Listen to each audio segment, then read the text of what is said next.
Hi, ഒരു ചീരത്തോരനിലേക്ക് നമ്മൾ പോവാം. ഈ ചീര നന്നാക്കി കഴുകി വൃത്തിയാക്കി ചെറുതാക്കിയിട്ട് അരിയണം.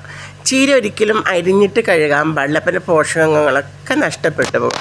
ചീര നമ്മൾ മുറിക്കുന്നതിന് മുന്നേ കഴുകി വൃത്തിയാക്കി വെള്ളം നന്നായിട്ട് കളഞ്ഞതിന് ശേഷം ചീര ചെറുതാക്കി അരിഞ്ഞ് നമ്മൾ തേങ്ങ ഒതുക്കുകയും ചെയ്ത് തേങ്ങ ചേരേണ്ടത് അതിനകത്തിട്ട് മിക്സ് ചെയ്ത് വയ്ക്കുക. എന്നിട്ട് നമ്മൾ കുറച്ച് എണ്ണ ഒഴിക്കുക. എപ്പോഴും ചീര വയ്ക്കുമ്പോൾ ശ്രദ്ധിക്കണം, കൂടുതൽ എണ്ണ ഒഴിക്കരുത്. അപ്പോൾ ചീര ആകെ ഇങ്ങോട്ട് വെള്ളം പോലെ ആയിപ്പോൾ. എന്നിട്ട് നമ്മൾ കടുക് പൊട്ടിക്കുക അതിനകത്തേക്ക്. എന്നിട്ട് നമ്മൾ 2 വെളുത്തുള്ളി ചെറുതാക്കി എരിഞ്ഞതും സവോള കുനുകുനാന്ന് കൊത്തി അരിഞ്ഞതും ഇതിനകത്തേക്ക് ഇട്ടിട്ട് നന്നായിട്ട് വഴറ്റി കൊടുക്കുക. ചീര എന്ന് പറഞ്ഞ കാര്യം ഭയങ്കര പോഷകമുള്ള ഇതാണ്. ഈ ചീര നമുക്ക് സൗന്ദര്യം വെക്കും, കണ്ണിന് നല്ലതാണ്. അപ്പോൾ അത് ഉണ്ടാക്കുന്നതിനടുത്താണ് അതിൻ്റെ ഭംഗി കിടക്കുന്നത്. എന്നിട്ട് നമ്മൾ ചില്ലി ഫ്ലെക്സ് ഇട്ടു. അതിനകത്ത് കുറച്ച് മുളക് ചുമന്ന മുളക് ക്രഷ് ചെയ്തിട്ട്, ഞാൻ പച്ചമുളക് ഇട്ടിട്ടില്ല കേട്ടോ. ഇനി പച്ചച്ചീര വെക്കുകയാണെങ്കിലും ഇങ്ങനെ വെക്കാം. എന്നിട്ട് ചെറിയ ജീരകം പൊടിച്ചത് ശകലം ഇടണം.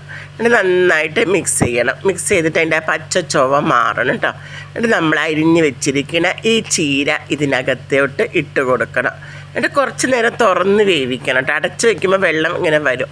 എന്നിട്ട് പിന്നെ നമ്മൾ ഉപ്പ് ഇടാൻ പാടില്ല. ഉപ്പ് നമ്മളൊന്ന് ചീര ഉലർന്നതിന് ശേഷം മാത്രമാണ് ഉപ്പിടുക കേട്ടോ.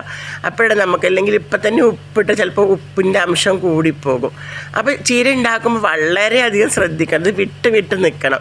ചീര നമ്മളെല്ലാം കൂടി കഞ്ഞി പോലെ ആക്കി ആ ചീര കഴിക്കാൻ ഒരു ടേസ്റ്റും ഉണ്ടാവില്ല, ഗുണവും ഉണ്ടാവില്ല, ഒന്നും ഉണ്ടാവില്ല. അപ്പോൾ നമ്മളിങ്ങനെ വിട്ടിട്ടാണ് ഈ ചീര ഉണ്ടാക്കുന്നത്. വെള്ളമൊന്നും ശകലം പോലും ഒഴിക്കരുത്.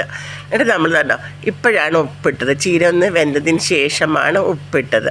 ഇനി ഈ ചീര നോക്കി നോക്കും, നിങ്ങളിങ്ങനെ വിട്ട് നിൽക്കുന്നുണ്ടാവും. അതുപോലെ തന്നെ പ്രത്യേകിച്ച് പറയാനുള്ളത്, കൂടുതൽ തേങ്ങ ഇടാനും പാടില്ല. പിന്നെ ചീര വെന്ത് വരുമ്പോൾ തേങ്ങ മാത്രമേ അതിനകത്തേക്ക് കാണുള്ളൂ. കൂടുതൽ തേങ്ങ ഇടാൻ പാടില്ല. കണ്ടോ, ചീര ഒറ്റയായിട്ട് നിൽക്കുന്നത് കണ്ടോ.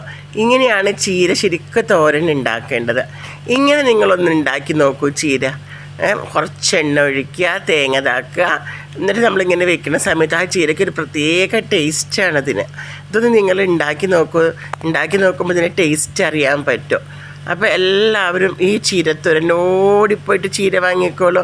ഈ പച്ച ഉണ്ടാവും. അപ്പോൾ ഞാൻ പ്ലേറ്റിലേക്ക് ഇടുമ്പോൾ ആ ചീര വിട്ട് നിൽക്കുന്നുണ്ട്. കുട്ടികൾക്കൊക്കെ ഭയങ്കര ഇഷ്ടം. മറ്റേതിങ്ങനെ വെള്ളം പോലെ ആകുമ്പോൾ ആർക്കും ഇഷ്ടപ്പെടില്ല. അപ്പോൾ അതുകൊണ്ട് എൻ്റെ ചാനൽ എല്ലാവരും കാണുന്നവർക്ക് താങ്ക്സ്. എല്ലാവരും സബ്സ്ക്രൈബ് ചെയ്യുക, ലൈക്ക് ചെയ്യുക.